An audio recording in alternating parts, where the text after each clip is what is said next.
ফ্রিবি politics বা সস্তার রাজনীতি 2023-24 অর্থবছরে ভারত সরকার ভর্তুকি হিসাবে ব্যয় করেছে প্রায় 5 লক্ষ কোটি টাকা। রাজ্য সরকারগুলো মিলে ভর্তুকি বাবদ ব্যয় করেছে প্রায় 3 লক্ষ কোটি। একসাথে ধরলে এই ভর্তুকি ভারতের মোট বাজেট ব্যয়ের একটা বড় অংশ।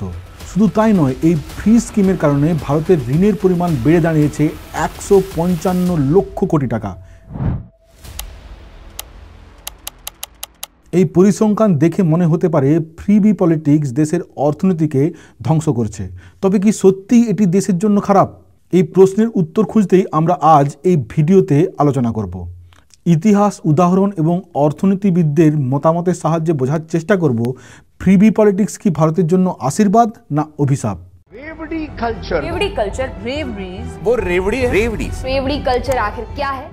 ফ্রিবি পলিটিক্সের ইতিহাস কোথা থেকে শুরু? ভারতের ফ্রিবি পলিটিক্স নতুন নয়। 1960-এর দশকে গ্রামীণ অঞ্চলে কৃষকদের জন্য সস্তায় সার এবং সেচ সুবিধা দিয়ে এই নীতি শুরু হয়।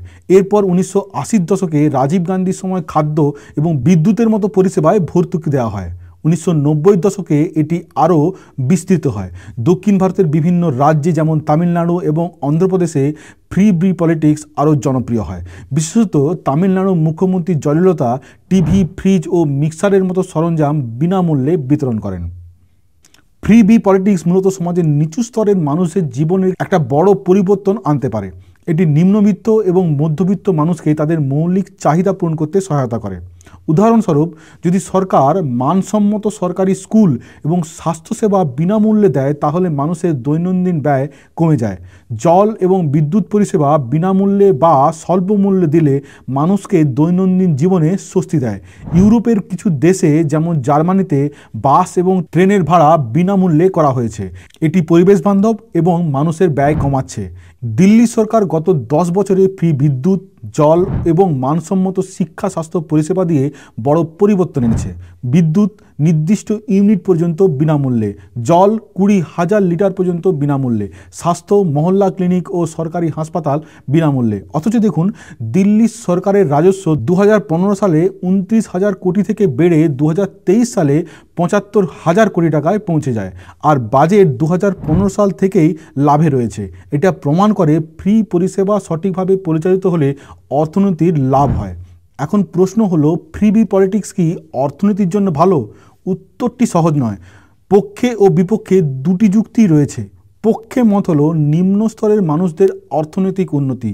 যখন সাধারণ মানুষ বিনামূল্যে শিক্ষা, স্বাস্থ্য এবং বিদ্যুৎ পায় তাদের ব্যয় কমে যায়। উদাহরণস্বরূপ ধরুন, একজন ব্যক্তি যার মাসিক আয় 40,000 বা তার নিচে আর তার পরিবারের বাবা, মা, স্ত্রী এবং 2 সন্তান রয়েছে। যদি এই পরিবারকে সরকারি স্কুল, হাসপাতাল এবং বিনামূল্যে বিদ্যুৎ, জল সুবিধা দেওয়া হয় তাহলে তাদের দৈনন্দিন ব্যয় অনেক কমে যাবে। ফলে তারা সঞ্চয় করে বাড়ি, গাড়ি কিনতে পারবে। এতে অর্থনীতিতে চাহিদা বৃদ্ধি পাবে। গবেষণায় দেখা গেছে, মানুষ যদি তাদের মৌলিক চাহিদা মেটাতে সক্ষম হয় তারা বিলাসবহুল পণ্য কিনবে, যা অর্থনীতির চাকা ঘুরিয়ে দেবে। বিপক্ষে যুক্তি হলো অর্থনৈতিক ভারসাম্যহীনতা। যদি গবেষণা ছাড়া অপ্রয়োজনীয় প্রকল্পে টাকা ব্যয় করা হয়, এটি অর্থনীতিতে বড় বোঝা হয়ে দাঁড়ায়। আর হলো দুর্নীতি। ফ্রি প্রকল্প সঠিকভাবে বাস্তবায়িত না হলে এর সুবিধা প্রকৃতপক্ষে সাধারণ মানুষের কাছে পৌঁছায় না।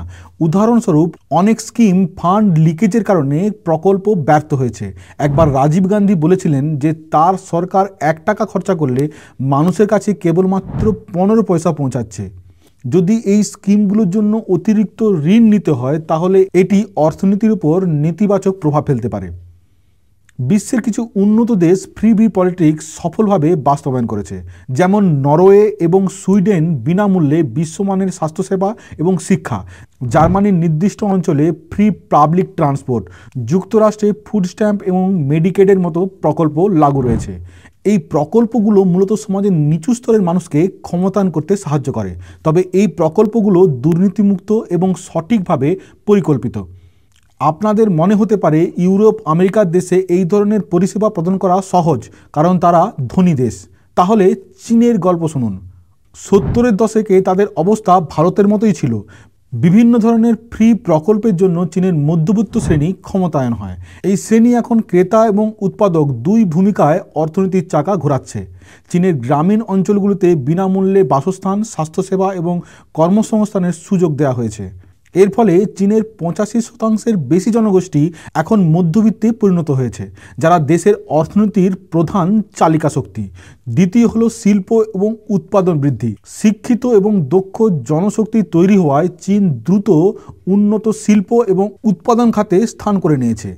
ফ্রি বি পলিসির সঠিক বাস্তবায়নের ফলে চীন নিম্ন আয়ের দেশ থেকে পৃথিবীর দ্বিতীয় বৃহত্তম অর্থনীতিতে পরিণত হয়েছে।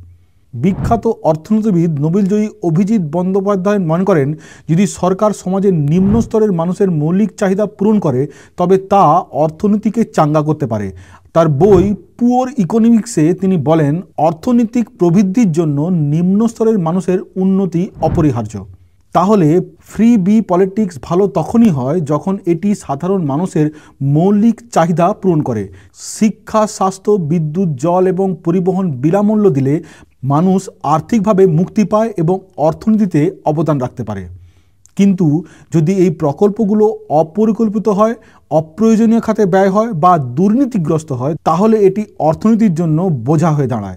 ফ্রি বি পলিটিক্স কখনো জনকল্যাণের হাতিয়ার হতে পারে, আবার কখনো রাজনীতির প্রতারণা। সিদ্ধান্ত আপনার। আপনার মতামত আমাদের জানাতে কমেন্ট করুন। লাইক, শেয়ার এবং সাবস্ক্রাইব করতে ভুলবেন না। নমস্কার।